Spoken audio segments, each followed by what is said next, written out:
respect to the spiritual, if you want to understand from a spiritual standpoint, how do you see astrology? So always remember, our life or anybody's life is like an onion. I will keep teaching you layers about astrology, and then you'll have to keep, looking one over the other. So like in one case, you have your chart. The other way is the Kal Purush Kundali. The significations of all those houses of the Kal Purush Kundali will all start overlapping. So please do not confuse yourself to anything. But if I had to understand and teach you the Vedic science by means of the code of astrology, which I call in terms of the code of astrology, connecting to spiritual domain, is very simple. And this is where most people do not understand.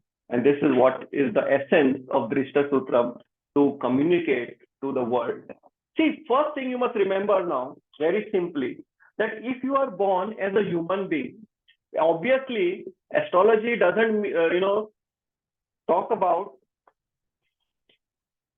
that you are coming in this world to buy a house, a car. No, you are coming on this world to pay your debt or to experience life and to learn something about life.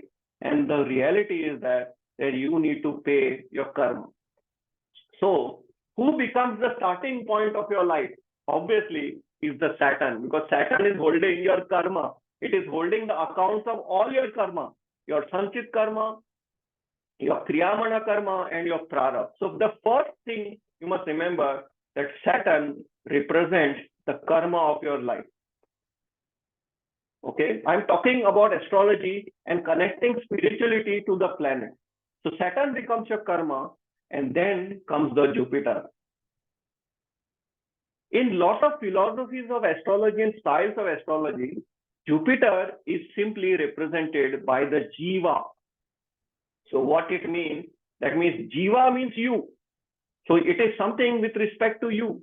So now karma is getting connected to Jiva, which is you who have come in this earth to pay back your debts or be a spectator to your debts or to be in terms of connection to a lot of areas with respect to. Because why I want to emphasize all this time to you is that do not think karma matlab mere ko bas dena hi hai. This is a wrong notion. Karma can never be understood. This is the higher domain, higher plateau of this.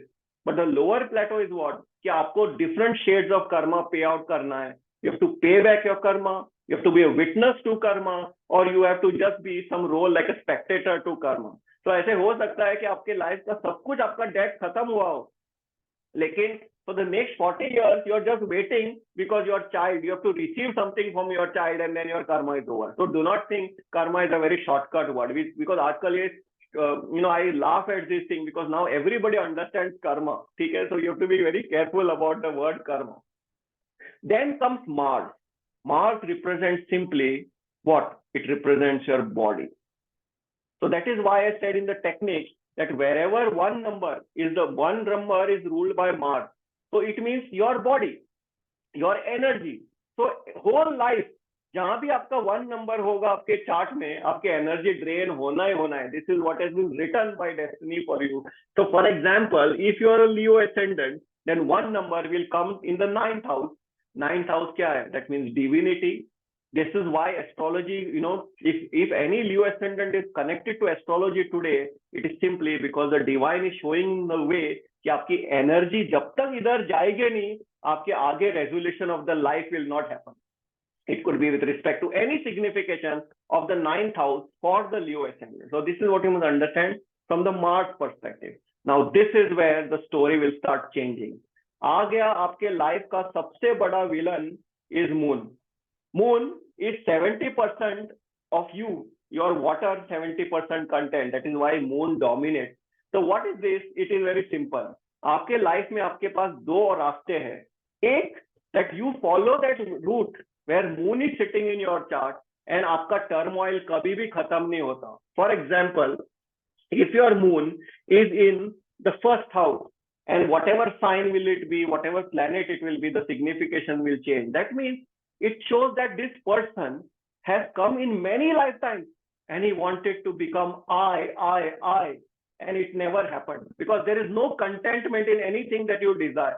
If you want a car, then it will never be that best car. You buy a Mercedes, it will still haunt you to buy the Jaguar. If you bought the Jaguar, you still be haunted to buy the Bentley. Then the end will never come, and the moon will always keep you in turmoil. So after this, your life can go two ways. The mind is your moon.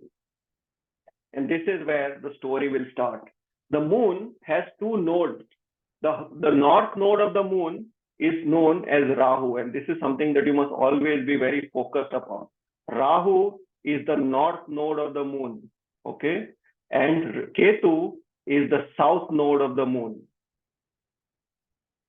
So it is very simple. If you want to go under illusions for many, many, many lifetimes, like you have already lived till date, that means if you are under this impression, this is my first life, forget about it. There were many lifetimes that you have come, and wherever your moon is there sitting in the chart, you will see that that was what you have lived in many lifetimes. That has been the turmoil of many, many lifetimes. So there is one way, is that if you follow the Rahu, which is the illusion, go into the cycle of what you have been living many lifetimes. There can be no resolution in your life. But the answer is in the Ketu. So if you connect to Ketu, then your life towards why you came to live this lifetime and what was the mission of your life. What do I mean by this? After the moon, there will be 3 planets, and Rahu and Ketu will give you that kind of a mindset at what you need to approach your life as. And this is where your mind you need to control. The Venus represents luxury. Venus represents all the luxuries that you aspire for, the wealth you aspire for, that beautiful wife that you aspire for. Anything that is beautiful is something that your mind is under the illusion of aspiration. Then comes your Mercury. So Mercury means your intelligence. It talks about all your intelligence, communication, what you are speaking, what is your dialogue, what is your writing, and it is very essence of what the world we live in today. And finally, which is the reason of your birth, is your sun. The sun represents your final destination. Why is your sun the final destination? Because eventually, always remember that your sun is your soul. The soul wants to get the final liberation. What is the strength of Vedic science is to connect you towards the final liberation. Now look at this very amazingly. That means if you connect to Rahu, that means it will never let you reach the sun. It is always going to bypass you, get under the influence of Venus and Mercury, and you are always going into this cycle of never, coming out towards connecting to the sun. It will keep you in illusion. But if you are today connecting to the Vedic science, it is because your moon, now your mind is connecting to Ketu in spirituality. And if you take this route, then I can assure you, you're straight moving towards your final destination. And this is the code of astrology, which most people do not understand. If you understand this simple code, which I observed while I was doing my initial study, then you have won the battle. Otherwise, your life is only like all the other 99% people in this world are just running behind something, and they do not know what they are running actually after. Because even the first leader of the pack doesn't know why he's running. He's just running. Once you get best life, once you get that best wife, your life is happier. Once you get that best house, your life will be coming in contentment. And there has never been anybody on this earth who has achieved contentment per se in a materialistic domain. So you must understand that Ketu is this power that can bring you to that kind of manifestation towards getting that kind of final liberation, which is the essence of life. Because no other domain, believe me, can connect you to moksha other than Vedic science. So this is something that you must remember.